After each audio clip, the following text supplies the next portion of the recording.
In this video, we're going to look at an example of how to solve a system of equations by graphing. So we have our two equations. Our first one is in slope-intercept form. So I can go ahead and graph already. I've got a slope of 3, or 3 over 1, and then I've got a y-intercept of -9. So I'm going to go down to -9 on my y-axis down here, and then use my slope to find more points on my line so I can connect. So I'm going to go up 3 into the right one, and I'm not sure where along this line I'm going to intersect with my second equation. So I'm just going to fill out the entire graph. Doesn't have to be perfect, I just really need to know where those points are. So I've got those points marked out. And now I go to my second equation. I can't graph this right now because it's in standard form. So you may need to convert an equation to slope-intercept in order to graph it. Well, we need to get y by itself.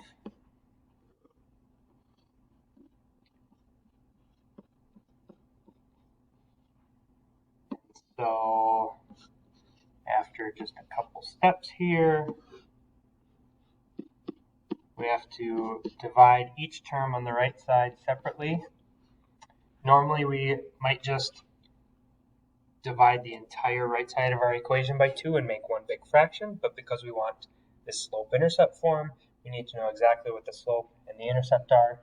We have to divide each term by 2, and we get -2x plus 1 for our second equation. So from there, I get my y-intercept of 1, and then I've got a slope of -2, or -2 over 1.